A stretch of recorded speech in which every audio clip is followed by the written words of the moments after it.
You're listening to Wild Culture, a podcast discussing consumer culture and the powerful influence of business strategy. The world's in a bit of a pickle at the moment, isn't it? I think a lot of leaders right now especially are wondering, how are we going to pull out of this?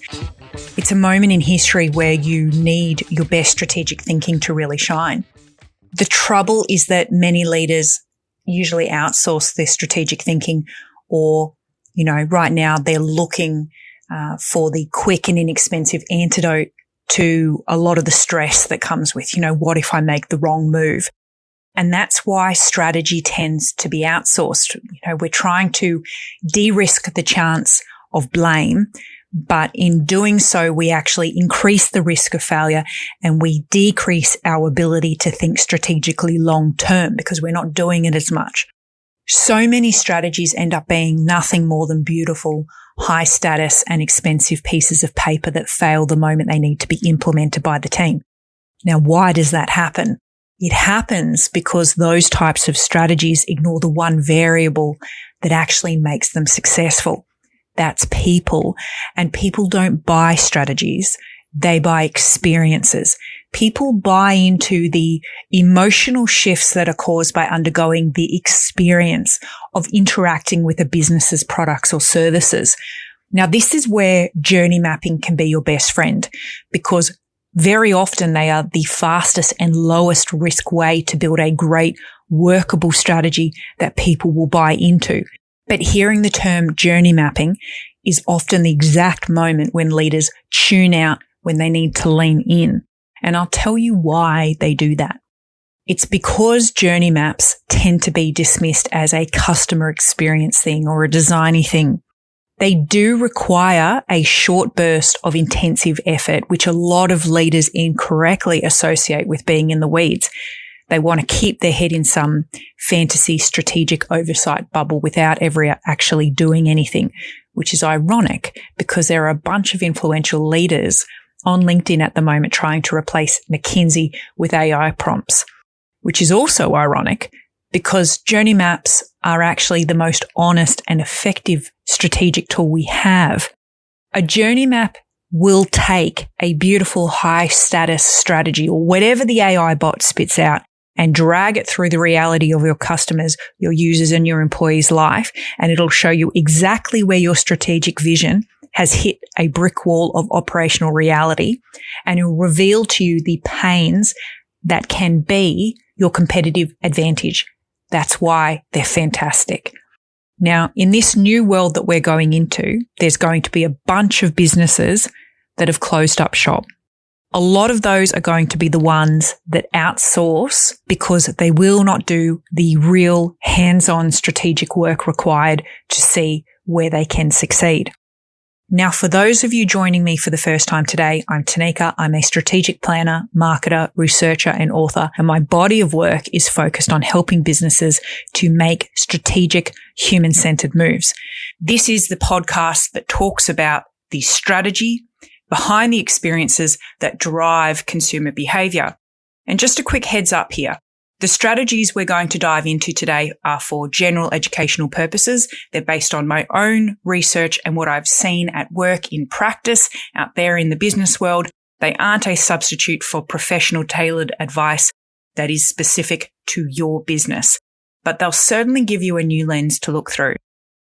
Today, I'm going to show you how to stop outsourcing your best strategic thinking and to start understanding the unseeable factors of the human journey that make a strategy successful. And to do this, I'm going to talk you through how to execute a world-class journey mapping activity. It's not going to cost you a cent in consulting fees, but it will require a massive dose of emotional bravery and intellectual honesty, and it will require you to roll up your sleeves to do the actual strategic work. So let's start with the obvious elephant in the room. That is that when you do your journey mapping, you must physically and emotionally step inside a person's journey with your business. Now, most leaders say they already have this understanding. They'll say things like, of course I understand the steps my consumers take. What are you on about? Or I understand what my employees are going through. But there is a massive chasm between intellectual understanding of a consumer's behavior and actually stepping inside their mind and having emotional resonance. It takes a very specific kind of empathy, that is the ability to physically hold the perspective of another person to do that. You can't prompt or outsource your way out of human disconnection. You're either going to connect with others or you're not, which is why those moves actually build a bigger divide between you and them. So you end up staying in a glass tower, earning whatever you earn, but missing the point or only reading about how people feel in a 200-page slide pack. The best business people in the world are truly excellent at empathizing with their people. Now, don't get me wrong. They often have that ruthless tenacity to do whatever it takes to be successful, but they are also really exceptional at seeing the unseeable factors that take place inside a person as they move through a journey with the business, and they get it. So to bring this back to journey mapping, your levels of empathy need to expand to take in 3 distinct emotional perspectives. Those are the consumer's perspective, the user's perspective, and the employee's perspective about what it is like to interact with your business. For example, if the employee's journey is a mess, the customers or the users will never be smooth because one influences the other. All 3 of those perspectives collectively represent the experience people have in the journey, and they need to be in total alignment for the experience to feel good. This is what causes employee engagement, customer satisfaction, user satisfaction. When you look at all 3 of these perspectives, you are then wildly advantaged over your competition. And I'll go so far as to say more connected with your people simply because you've been on their journey. You've stepped into their space. This is the exact reason why, from the get-go, journey mapping succeeds over consultants' reports, because they physically take you through the whole journey and let you sit inside a feeling.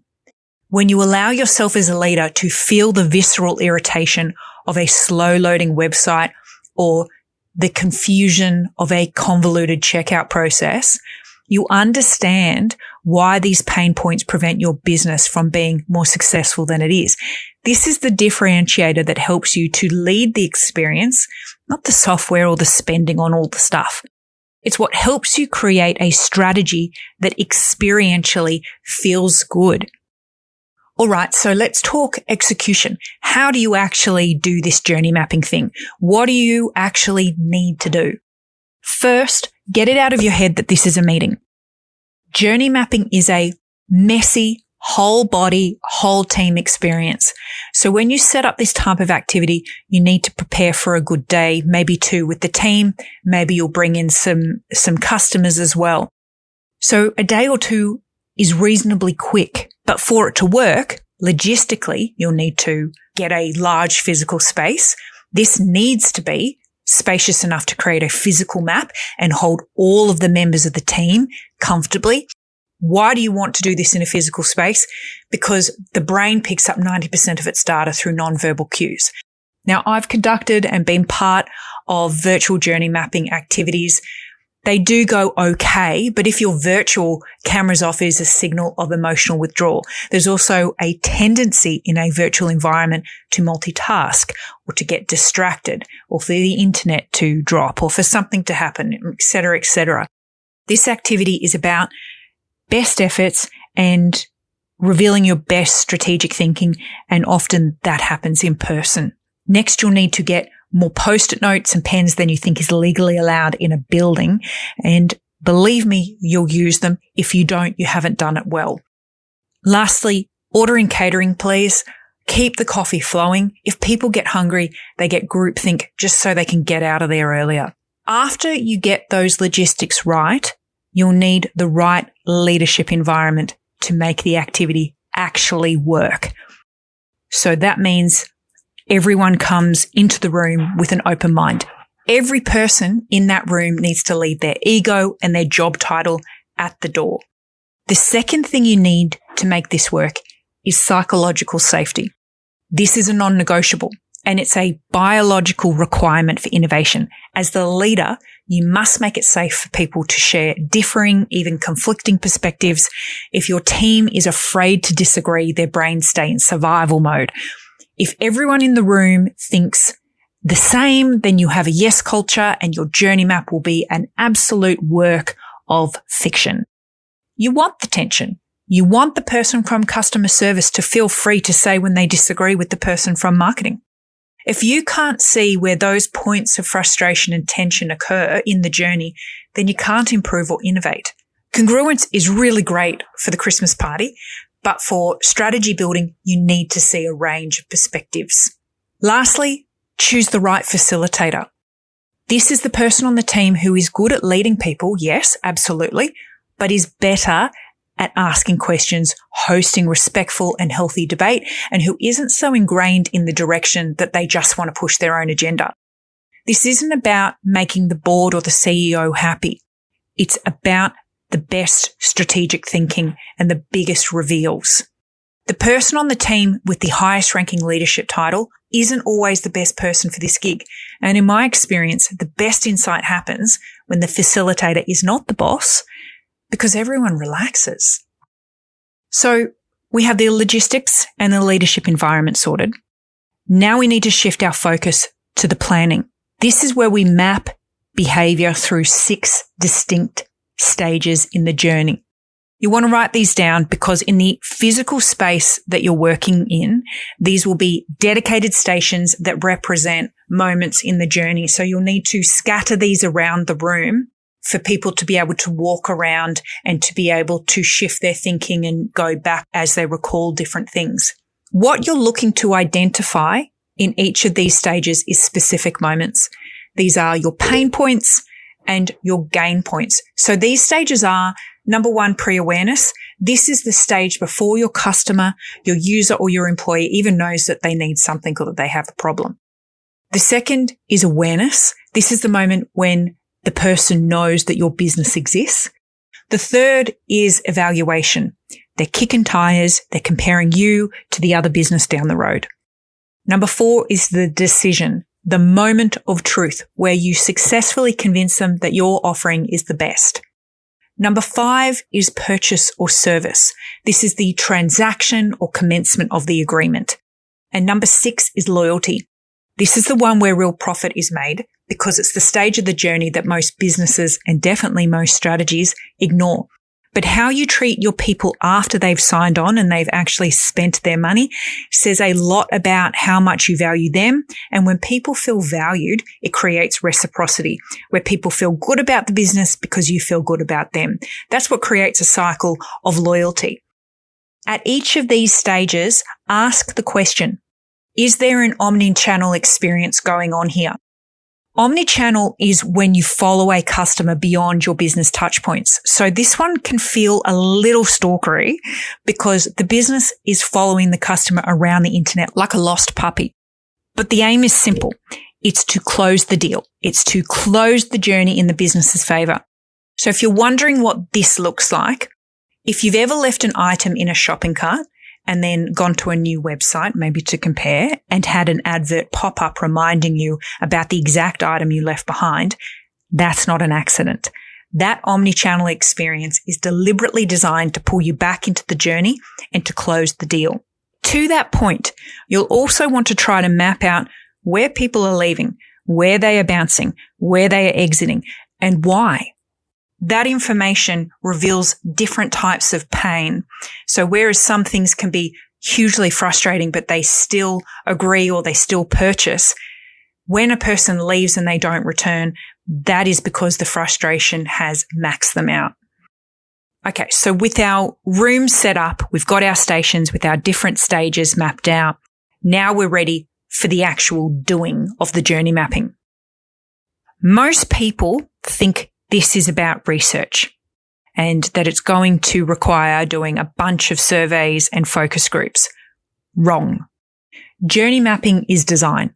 It's using hindsight that's what happened, and foresight, what could happen, to create a chart of human experience. That's those three perspectives, remember: consumer, user, and employee as they interact with your business touchpoints. If you have research findings, then brilliant, add them in, but be ready to design and to problem solve. Understanding that this is design is the difference between walking away at the end of the day with no more insight than you had yesterday and walking away having developed a deliberately designed action plan where everybody is on board and ready to go. When you do a journey mapping activity, you're looking to map two specific states of being. So these are the current state. That's the cold, hard reality of how people are currently behaving today, what they're doing, where they're going, how they're moving through the 6 stages on the journey. When do they buy? When do they leave? Who do they tell? How do they feel about it? And the aspirational future state. So this is the breath of fresh air, the what should it feel like in an ideal world? If we could fulfill our mission and vision, what would this look like? In these two states, you're hunting for the moments that matter. These are the points in the journey that provoke the strongest emotional response in people. Maybe it's the moment they opened the app and went, wow, this is amazing. Maybe it's the moment they have to call support because something broke or they needed a refund. These moments are measurable. They are substantiated by your research, and they are where you as a leader must intercept to evolve the business to a new, improved or innovated state so that the business offering is more desirable and more profitable. When you step inside these moments, that is when you begin to create a great strategy. So with those two states, what you want to do is under each of the stages in the journey that you have around the room, you want to be able to have what's the current state and what is the future state so that people can move around the room and fill in that information. Right. So you've got your mindset right. Your logistics and your leadership environment are sorted. You're ready to go. There are inevitably going to be a couple of challenges that come up anytime you do journey mapping, and you want to nip these in the bud as quickly as possible. These are the two things I've come to expect whenever I do a journey mapping activity. So you might want to put some sort of directions towards your team or share this podcast with them so that they're aware that these things might pop up and that you're going to need to work through them on the day. So the first thing is, number one, everyone in the room needs to understand that there is no such thing as a pure customer journey. Everything overlaps. A customer journey is a product journey. It is a digital journey. It is an employee journey. If your website takes 20 seconds to load, that's not just a digital problem. It's a brand disaster and a customer experience failure. So everybody on the team ends up working through how to fix it. But in these moments of overlap, you need to define what successful team collaboration looks like so you don't end up with, an internal war taking place because your teams are conflicting. And let me tell you, successful team collaboration, it's not just saying hello in the tea room. It's a my word is my bond pact that we're going to put egos aside for the collective benefit of achieving the organizational vision. It's what we're all here for. When these moments of overlap come up, ask the team this question. Who's going to lead here in this overlap? If, for example, your digital lead and the brand lead disagree, then who has the tie-breaking vote? Is it you? Is it the CEO? Who's it going to be, or do they have to sort it out on their own? If you don't decide this in the room, it will be a leader-to-leader conflict that just drags on forever and a day. The second place where journey mapping activities can run into trouble is who do you invite to the room for this activity? This is where it gets political. I've seen it so many times where leaders invite their best work friends or the people who won't rock the boat. Some leaders will deliberately exclude the voice of someone who they just don't want to hear from because they find them irritating. That is a death sentence for your strategic thinking. The goal of journey mapping isn't to prejudice the outcome. It's to capture the good, the bad, and the ugly. It's to allow the whole truth and reality to bubble to the surface so you can see it, so you can map it, so you can design it, so you can plan it to be better. You need a range of stakeholder perspectives in the room. So you need the person who works in the loading dock. You need the junior DevOps who sees the bugs that the CTO ignores. What one person overlooks, another might see as an absolute deal breaker. But if the person who thinks this is a really big deal isn't in the room, you'll never know it's a problem until your customers start leaving in droves or you struggle to hire good staff. You need to be able to digest the reality of your business, even if that reality is uncomfortable, embarrassing, or confronting. So this brings us back to what I mentioned earlier about the leadership environment. Ego and job title have got to stay at the door, and talking about failure or pain or frustration has to be safe for people. At the end of the day, all of this journey mapping activity is about uncovering truth. It's about having the courage to look at your business through the eyes of the people who actually use it, not the people who get paid to praise it.